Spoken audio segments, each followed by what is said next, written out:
你有没有想过，如果宇宙里真的存在一个黑洞，大到可以把整个太阳系都衬得像一粒灰尘，那它会是什么样子？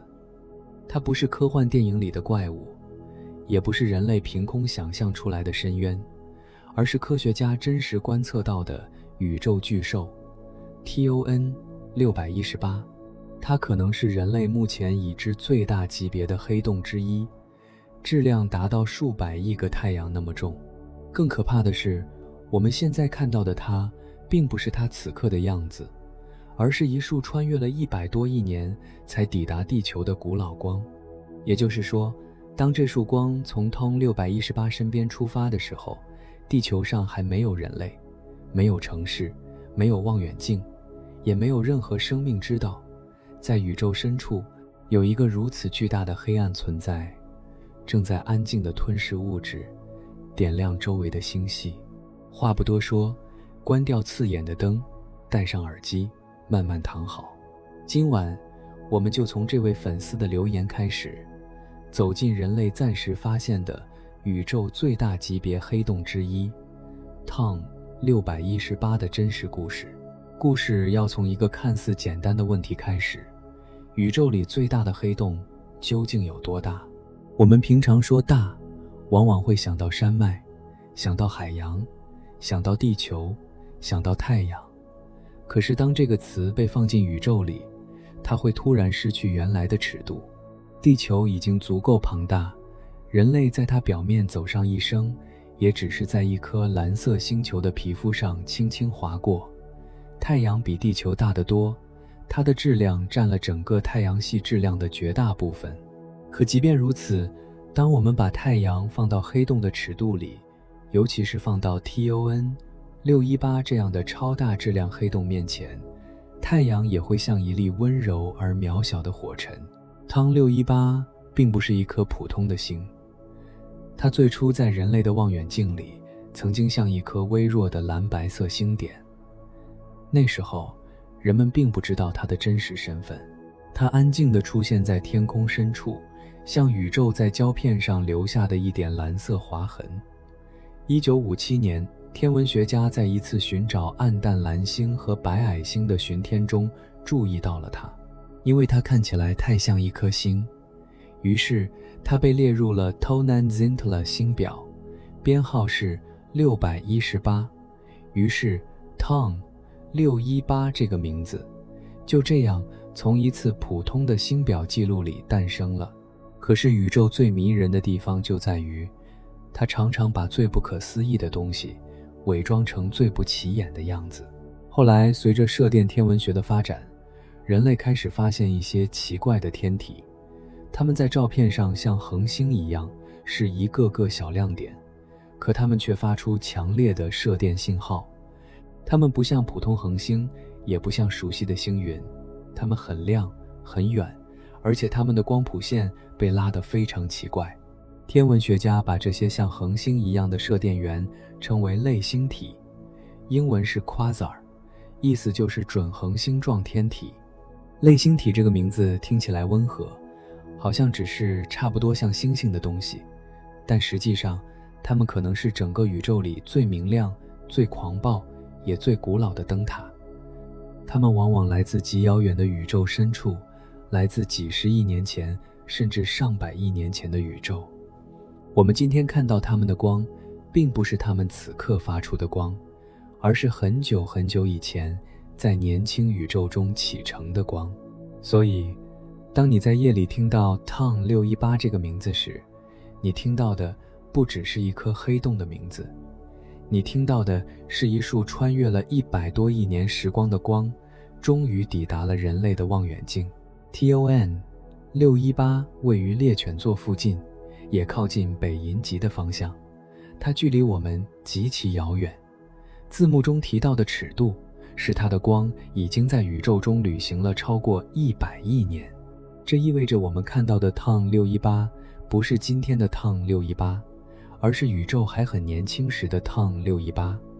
今天的它究竟是什么样子，我们并不知道。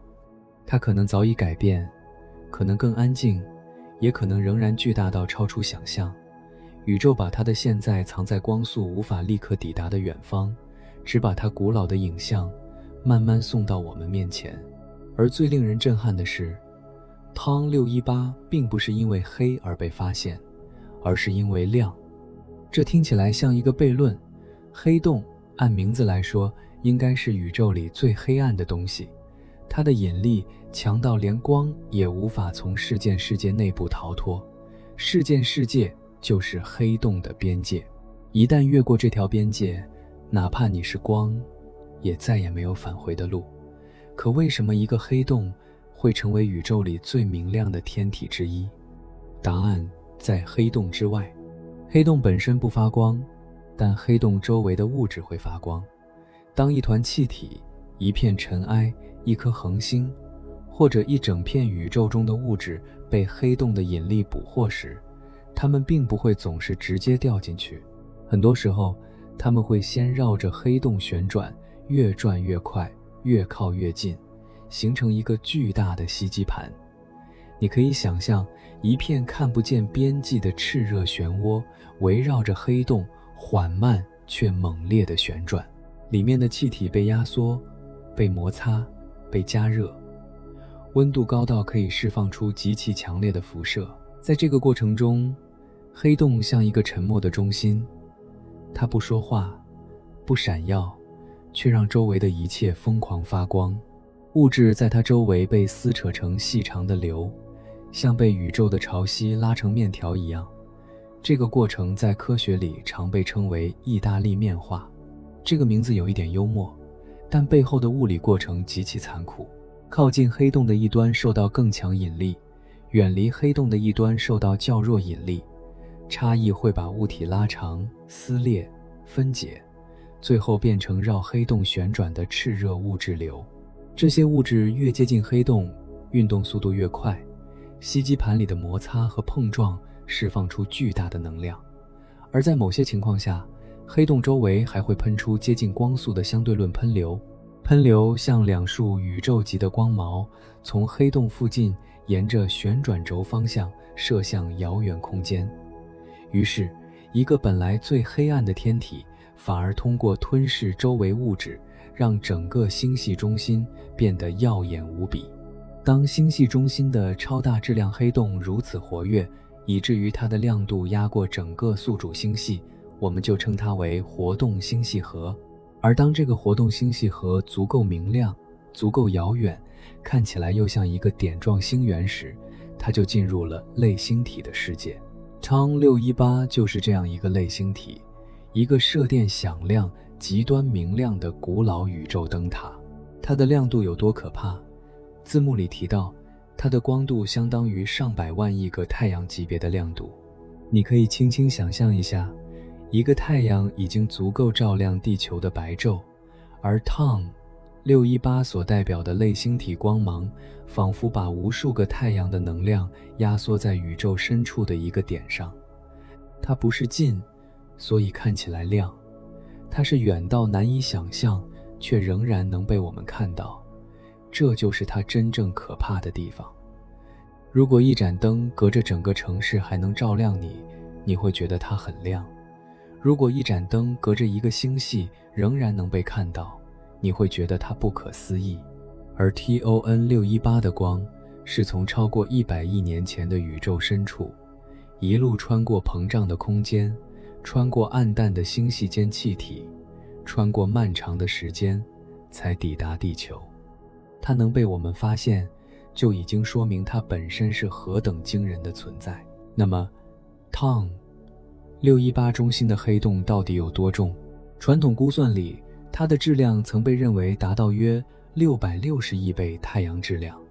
NASA 的黑洞尺度动画中也把它列为超过600亿倍太阳质量的极端巨物。也有更新的谱线方法给出更低估算，大约400亿倍太阳质量级别。所以科学上更严谨的说法是， TON 618是人类已知最巨大黑洞候选者之一，可能处于宇宙黑洞质量排行榜最顶端的一批天体里。不管是400亿倍太阳质量，还是600多亿倍太阳质量，这个数字都已经超出了日常语言能够承受的范围。为了理解它，我们可以把视线拉回银河系。银河系中心也有一个超大质量黑洞，叫人马座 A， 它的质量大约是太阳的400万倍。对我们来说，这已经是天文级的巨大。它安静地坐在银河系中心，影响着周围恒星的运行。我们通过恒星绕它旋转的轨道，确认了它的存在。可是，如果把人马座 A 放到 TON 618旁边，它就像巨山旁边的一粒石子。TON 618不是比太阳大一点，不是比银河系中心黑洞大一圈，而是大到需要用超大质量黑洞甚至极大质量黑洞来形容。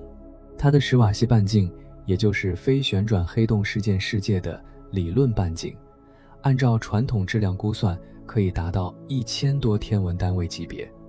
一个天文单位就是地球到太阳的平均距离，冥王星到太阳的平均距离大约几十个天文单位。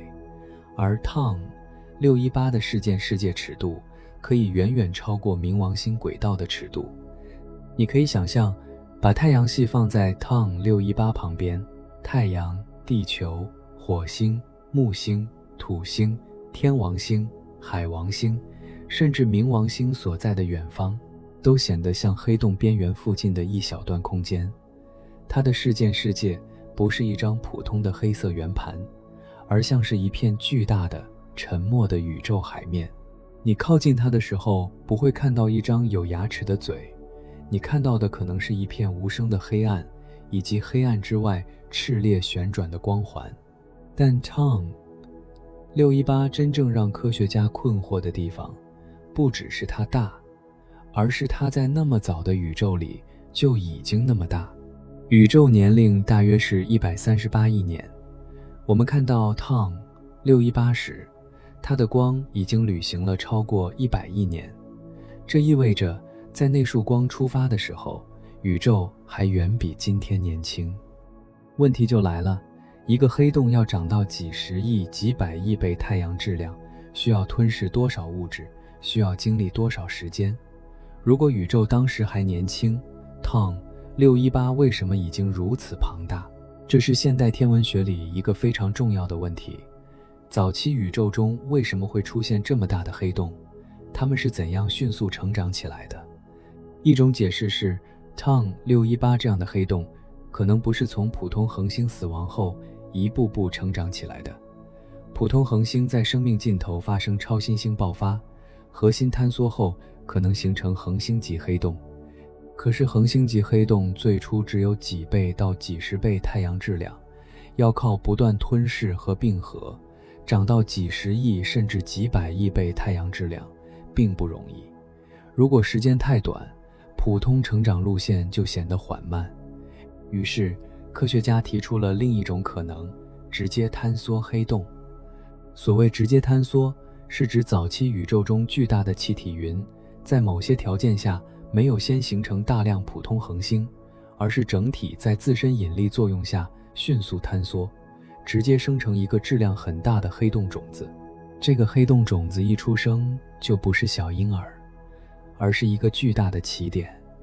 随后它在吞噬周围丰富的气体，甚至与其他黑洞并合，就有可能在宇宙早期迅速成长为超大质量黑洞。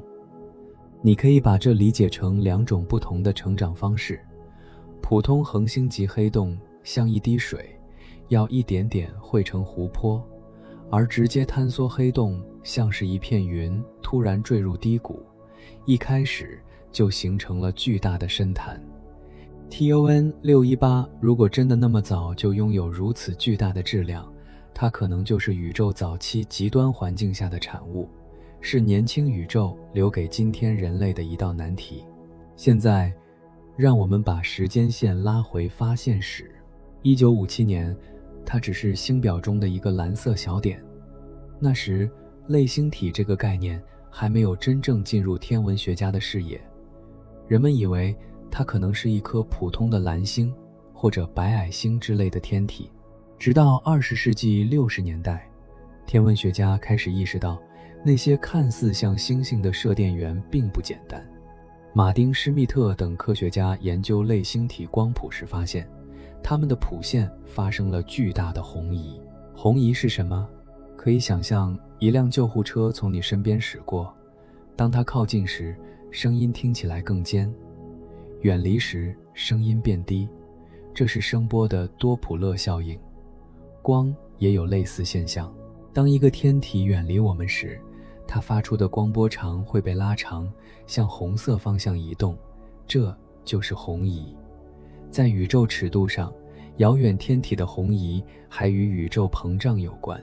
空间本身在膨胀，光在漫长旅途中被拉长，波长变长，颜色向红端移动。类星体的红移告诉人类，它们不是银河系附近的普通恒星，而是位于极远宇宙深处的天体。它们之所以看起来像点，是因为距离太远；它们之所以仍然明亮，是因为本身太亮。1970年，意大利博洛尼亚的一次射电巡天探测到了 TON 618的强射电辐射。这个曾经被认为像星星一样的对象开始显露出类星体的身份。后来，天文学家玛丽·海伦·乌尔里希获得了他的光谱数据，他看到了典型的类星体发射线，也看到了极高的红移。由此，人类确认 TON 618远在宇宙深处，是当时已知最明亮的一批类星体之一。更重要的是，它的发射线非常宽。在天文学里，光谱像天体的指纹，不同元素在不同条件下发光或吸收光，会在光谱中留下不同线条。如果这些线条很窄，说明发光气体的速度分布相对较小；如果线条很宽，往往意味着气体正在以极高速度运动。TON 618的宽发射线告诉科学家，它周围的气体速度极快，字幕里提到可以达到每秒数千公里级别。每秒数千公里是什么概念？地球绕太阳公转的速度约每秒30公里。人类最快的飞行器也只是宇宙尺度上的细小尘埃。而 TON 618周围那些发光气体正在以远超日常想象的速度绕着中心运动。如此巨大的速度意味着中心必须有极强的引力，引力越强，气体越快，气体越快，光谱线越宽。于是，科学家可以通过这些线索反推中心黑洞的质量。这就是 TON 618质量估算的关键逻辑。我们看不到黑洞本身，但我们能看到黑洞周围物质的运动。我们看不到深渊，但我们能看见深渊边缘被拉扯的光。这也是天文学最安静也最浪漫的地方。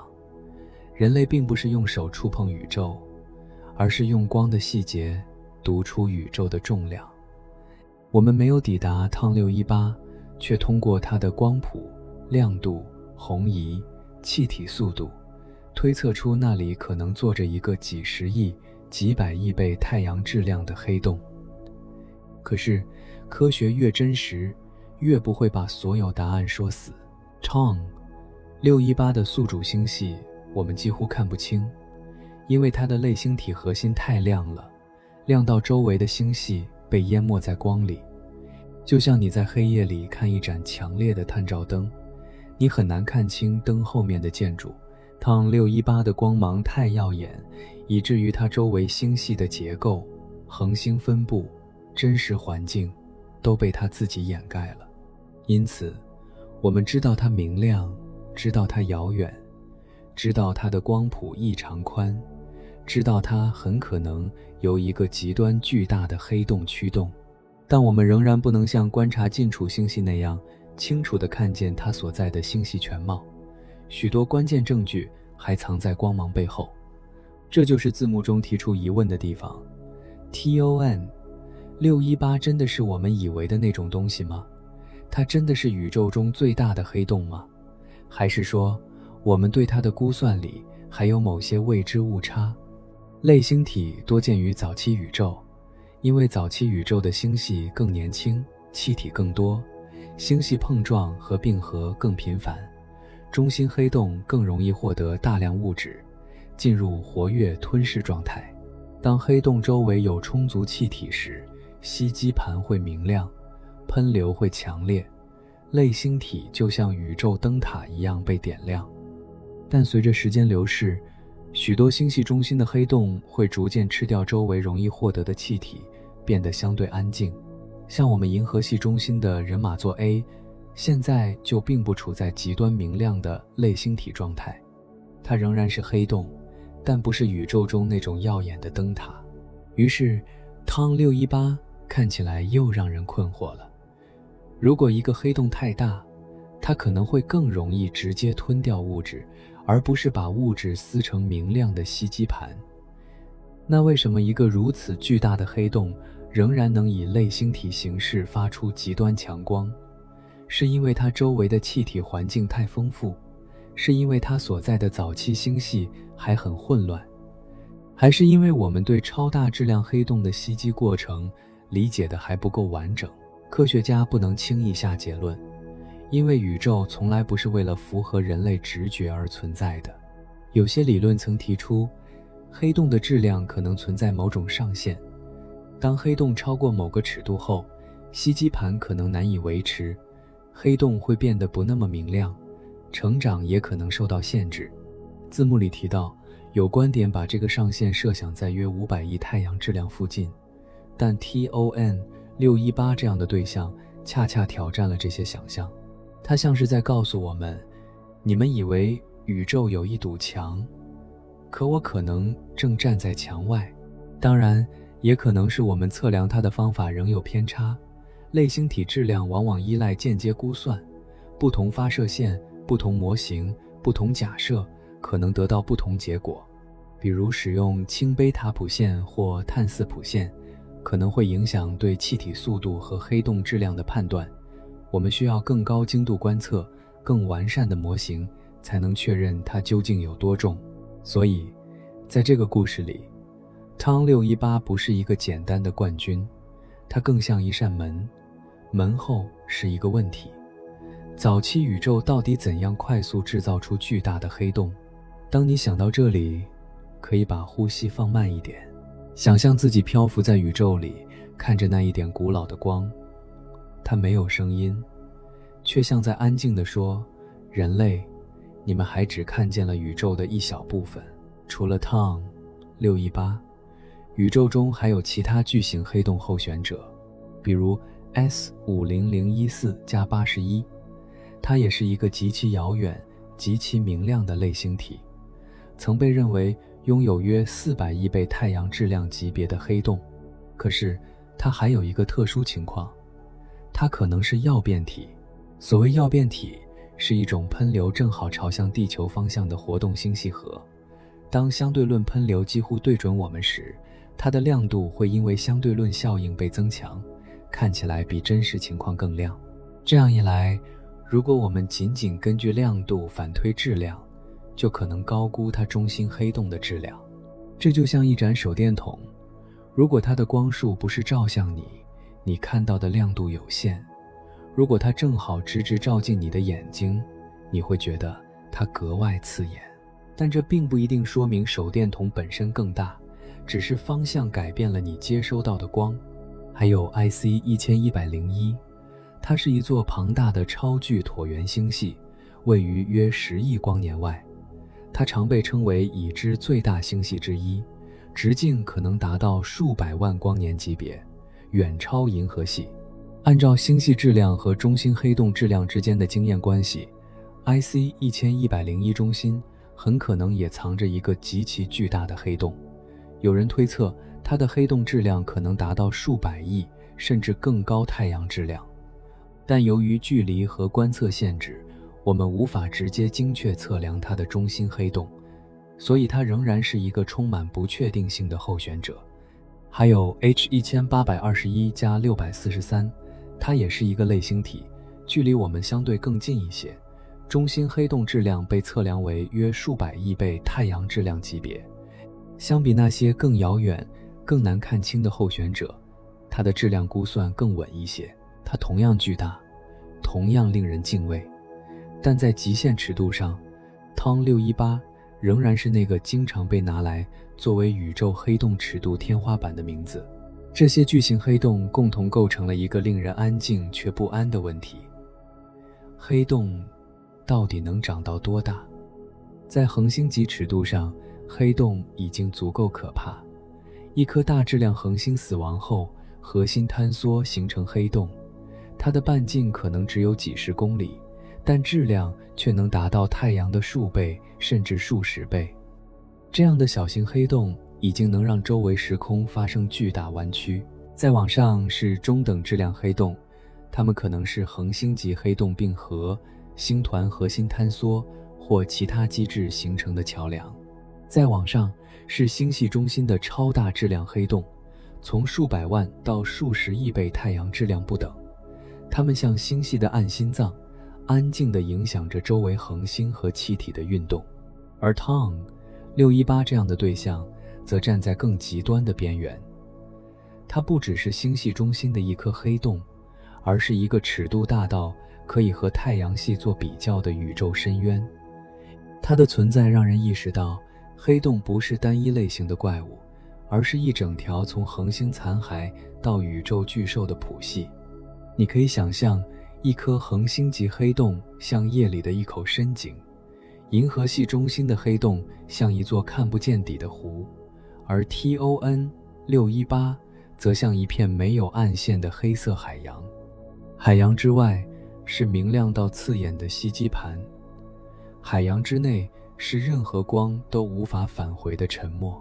但故事还没有结束，因为我们看到的 TON 618是过去的 TON 618。如果它的光旅行了超过100亿年才到达地球，那么我们看到的是它在宇宙年轻时期的样子。那时它已经非常巨大。那么今天呢？它现在还在吞噬吗？它还在发光吗？它已经耗尽周围气体，变成安静的黑洞了吗？它是否已经与其他黑洞并合，变得更大？还是由于某种物理机制，成长速度早已放慢？我们不知道。这份不知道并不是科学的失败，而是宇宙尺度带来的必然。光速有限，信息传播有限，宇宙膨胀也在持续拉开遥远天体与我们之间的距离。我们观察深空，其实就是观察过去。越远的天体越古老。宇宙不是一本可以直接翻到最后一页的书，而是一卷正在缓慢展开的长卷。我们看到的每一束光，都是其中某一页迟来的回信。TON 618把这件事表现得格外强烈，它像一封来自早期宇宙的信，信封上写着：我在100多亿年前已经巨大到不可思议，至于我今天如何，请你继续等待光的抵达。可是有些光也许永远不会抵达。宇宙在膨胀，遥远星系正在远离我们。可观测宇宙的范围并不是整个宇宙，而是光在宇宙年龄内能够到达我们的那一部分。可观测宇宙之外，可能还有无比广阔的空间，可能还有无数星系、无数黑洞、无数人类永远看不到的结构。我们知道宇宙比我们能看到的更大，但不知道究竟大多少。所以 TON 618可能是我们已知最巨大的黑洞候选者之一，但它未必是整个宇宙真正最大的黑洞，它只是人类目前能看见、能推测、能命名的极限之一。真正的宇宙也许在更远处藏着更加庞大的黑洞，藏着我们没有光、没有数据、没有名字的东西。这种想法听起来辽阔，也有一点安静的孤独，但正是这种孤独让宇宙助眠故事变得适合夜晚。因为当你想到 TON 618，想到一束光穿越100亿年，想到人类用小小的望远镜和光谱线去理解一个比太阳系还巨大的黑洞，你会忽然觉得白天那些烦乱的事情在宇宙尺度面前都慢慢变小了。你的呼吸、你的房间、你的城市、你的地球，都像漂浮在一片温柔黑暗中的小小岛屿。现在让我们重新从头走一遍这段宇宙旅程。最开始，人类看见的只是一个点，一个蓝白色的点，它安静地留在星表里，像许多普通恒星一样，没有立刻引起轰动。那是1957年，那个年代的人类还没有拍到黑洞照片，也还没有真正理解类星体的本质。许多宇宙深处的东西，对人类来说只是光点、谱线、编号和猜测。然后，射电望远镜听见了它。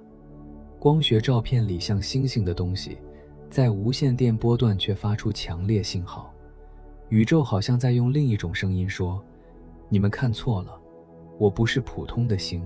再后来，光谱揭开了它的距离，红移告诉人类，它远在银河系之外，远到光要旅行100多亿年。那一刻，一个普通星点变成了宇宙古代的灯塔。它不是附近的一颗小灯，而是遥远深空的一座火山，正在年轻宇宙中喷发出巨大能量。接着，宽发射线揭开了它的速度，气体绕着中心高速旋转，每秒数千公里。这样的速度不是普通恒星能解释的，它背后必须有一个极强的引力源。于是，科学家把目光投向黑洞，一个巨大的、看不见的、坐在星系中心的黑洞。最后，质量估算把它推向极限，几十亿、几百亿，最终达到数百亿倍太阳质量级别。汤618从一个星表编号变成了宇宙最大黑洞候选者之一。它的名字被写进科普视频、科学讨论、NASA 尺度动画，也写进无数人第一次意识到宇宙有多大的那个瞬间。它让人类明白，黑洞不是宇宙里的一个洞，而是时空的一种极端状态。它不是一个东西在空间中吸走物质那么简单，而是质量和引力把空间本身弯曲到极致。广义相对论告诉我们，引力不是一股普通的力，而是时空弯曲的表现。物体沿着弯曲时空运动，就像小球沿着凹陷的布面滚动。黑洞则是这种凹陷深到连光的路径都无法逃离的地方。在黑洞之外，时间也会受到影响。靠近强引力场，时间流逝会变慢。对远方观察者来说，越接近事件，世界的物体似乎越慢，光也越来越红，越来越暗。黑洞不是简单的黑色球体，而是一个让时间、空间、光和物质都进入极端状态的边界。618的可怕之处在于它把这种极端状态放大到了宇宙尺度。一个恒星级黑洞已经能让人惊叹，而618的事件世界尺度可以达到数百亿甚至上千亿公里级别。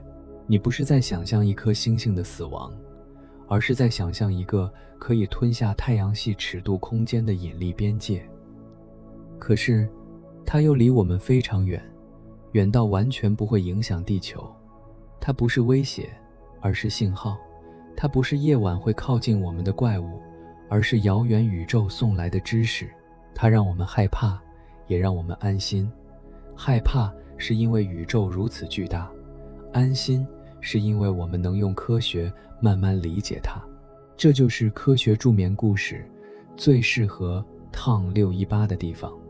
它有惊人的尺度，也有温柔的距离。它足够震撼，让你的思绪离开日常，又足够遥远，不会真的打扰你的夜晚。我们继续往深处走。618为什么会如此明亮？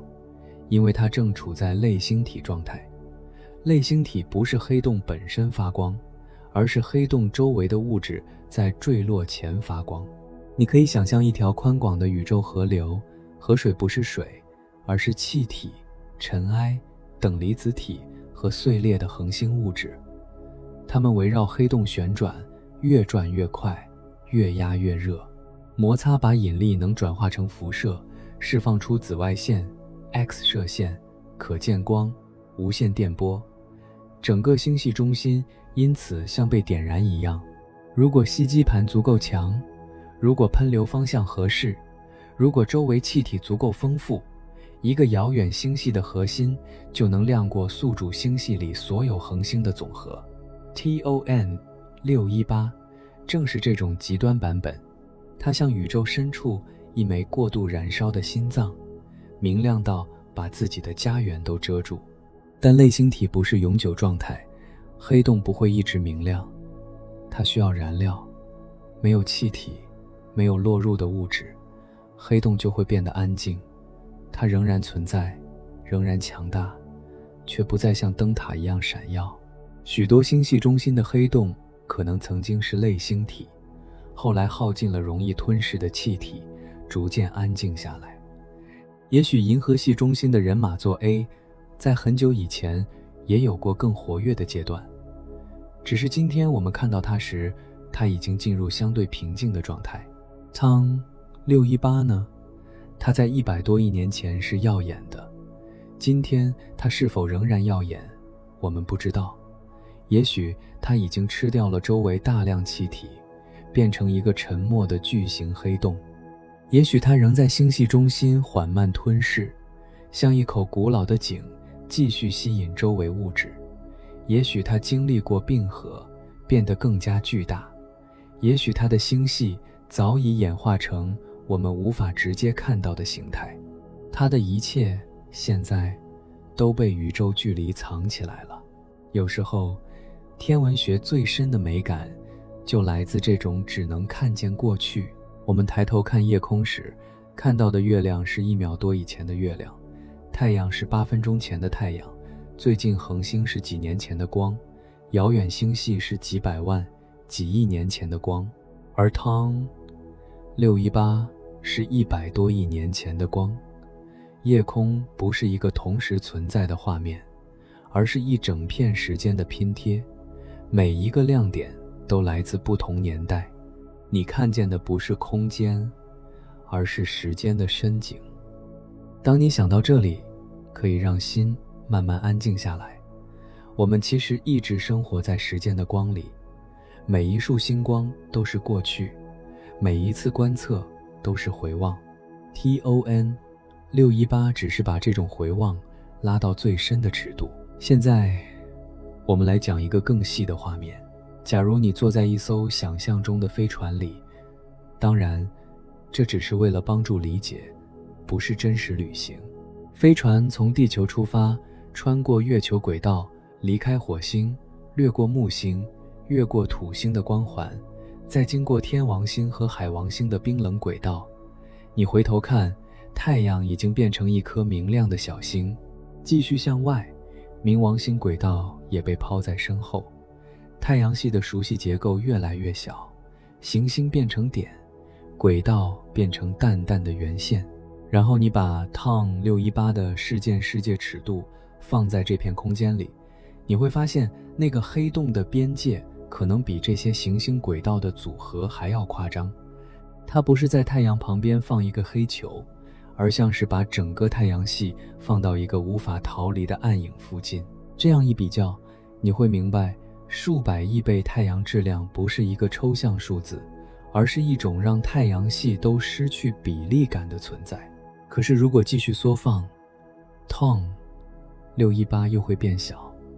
把镜头拉到银河系尺度，10万光年的银河盘面展开， TON 618的事件世界也只是星系里极小的一点。再把镜头拉到宇宙网尺度，无数星系像细丝上的露珠一样排列， TON 618也只是其中一个远古节点。宇宙总是这样，它让你觉得某个东西大到无法想象，然后又在更大尺度上把它变成一点。这就是宇宙尺度的温柔与残酷。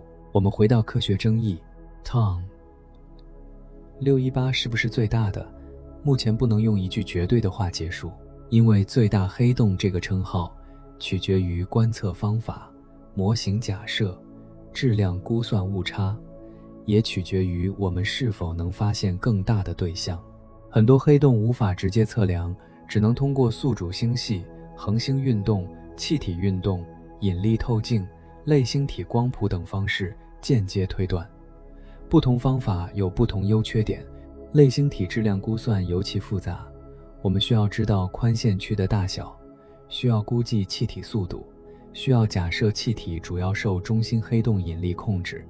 亮度会影响宽线区半径的估计，谱线形状会影响速度判断，喷流方向会影响观测亮度，尘埃遮挡也可能改变我们看到的信号。因此，质量不是称在天平上的结果，而是通过一整套模型推算出来的结果。这并不意味着科学不可靠，相反，这正是科学可靠的原因。它会告诉你误差在哪里，不确定性在哪里，哪些结论强，哪些结论还需要保留。TON 618很可能极其巨大，这一点相当稳固。但它是不是绝对第一？它究竟是400亿、600亿，还是其他数值，就需要继续研究。一个真正严谨的宇宙故事，不应该把未知包装成确定，它应该让未知保持未知，让震撼保持震撼。TON 618的存在还连接着另一个更大的谜题：星系和黑洞如何共同成长？现代天文学发现，许多大星系中心都有超大质量黑洞，黑洞质量和星系中央核球性质之间存在某种相关性。这说明星系和黑洞可能不是彼此孤立的成长，而是在漫长宇宙演化中相互影响。黑洞吞噬气体，释放能量，喷流和辐射可能加热周围气体，影响恒星形成。星系并合可以把更多气体送入中心，也可以让黑洞彼此并合。黑洞像星系中心的暗引擎，虽然体积相对星系很小，却能通过能量反馈影响星系命运。TON 618这样的极端黑洞，可能就是早期宇宙中这种共同成长关系的极端案例。它周围可能有大量气体，可能处在剧烈星系演化阶段，可能通过喷流和辐射改变着宿主星系的未来。我们看不到全部细节，但能从它的光里读出一些线索。那里曾经有一个极端活跃的星系中心，一个超大质量黑洞正在以惊人的方式影响周围世界。想到这里，你可以把 TON 618想象成宇宙早期的一座灯塔。灯塔不是为了照亮人类而存在，它只是自己燃烧着。可是它的光越过时间之海，最终被地球上的望远镜接住。人类在这束光里看见的不只是一个黑洞，而是早期宇宙的气体、星系、引力和时间。它像一枚化石，但不是石头化石，而是光的化石。我们现在看到的每一条谱线，都是那片古老宇宙留下的痕迹。它告诉我们那里的气体如何运动，告诉我们那里有多远，告诉我们那里有多亮，也告诉我们人类的知识边界在哪里。接下来，故事走向结尾，但不是答案的结尾，因为 TON 618把我们带到一个更大的想象。如果它已经如此巨大，那可观测宇宙之外还有什么？可观测宇宙的半径约为数百亿光年，这是因为宇宙在膨胀，空间本身被拉伸。我们能看到的最远光来自宇宙早期，但这不等于宇宙边界。可观测宇宙之外，可能还有更多空间，只是那里的光还没有到达我们，或者永远无法到达我们。那些地方也许有星系，有恒星，有黑洞，有比 TON 618更大的宇宙深渊。它们没有名字，因为没有光抵达人类。它们没有故事，因为我们还没有证据。科学不会替它们编造细节，科学只会承认我们不知道。但不知道并不空洞，它像夜空的黑色背景，正因为有黑暗，星光才显得清楚。TON 618的故事也是这样。我们知道一部分，它是极遥远的类星体，是强射电源，是早期宇宙的超亮灯塔，中心很可能有一个极端巨大的黑洞。我们不知道另一部分，它的精确质量，它的宿主星系全貌，它今天的状态，它是否绝对最大，以及早期宇宙究竟如何如此迅速地制造出它。知道与不知道交织在一起，才是真正的宇宙。现在夜已经更深了，你可以想象那艘观测船不再加速，只是静静悬停在黑暗里。远处的 Tom 618不再像可怕的怪物，而像一枚古老的灯，它的光慢慢穿过窗，落在你的眼前。你知道，那不是今天的光，而是100多亿年前的消息。那时候，太阳还没有今天这样存在，地球还没有形成，人类更没有出现。可那束光已经出发了，它穿越漫长时间，最终来到一个有生命、有眼睛、有望远镜、有好奇心的星球。这件事本身就足够温柔。宇宙没有为人类而发光，但人类学会了读光。Tom 618没有为我们留下答案，但它让我们提出更好的问题。最大的黑洞在哪里？黑洞能长到多大？早期宇宙为什么已经出现如此庞大的结构？我们看到的光究竟是现实，还是现实的古老回声？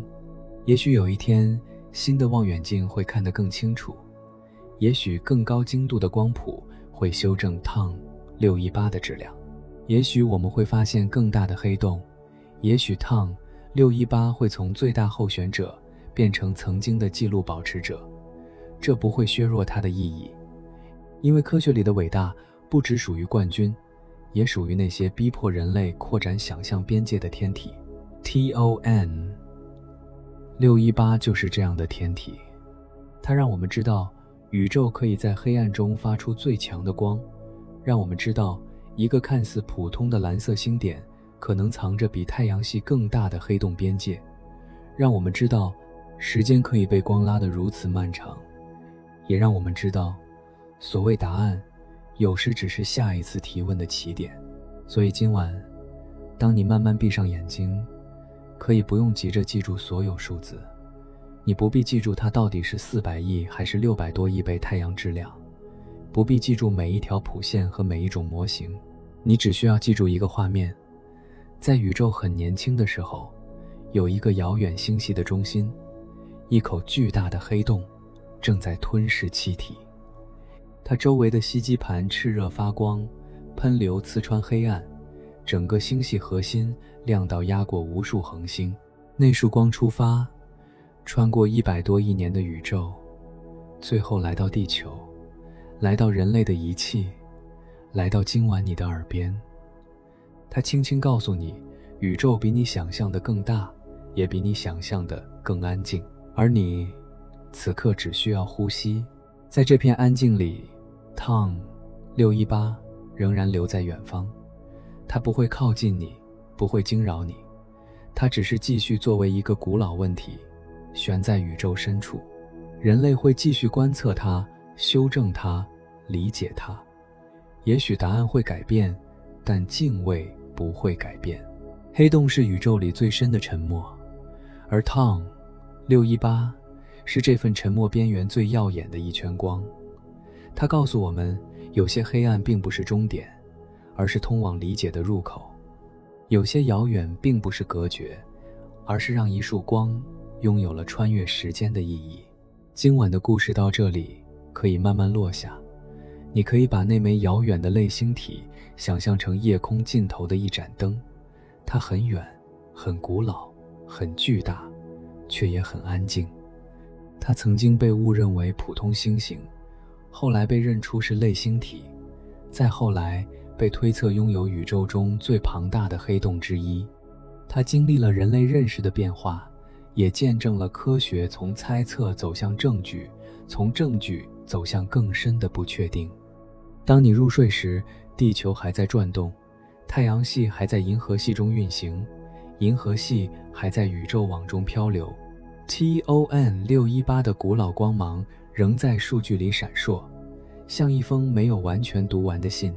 也许明天醒来，人类仍然不知道它的全部答案，但这没有关系，宇宙本来就不是一夜之间被读完的书，它更像一场漫长的梦。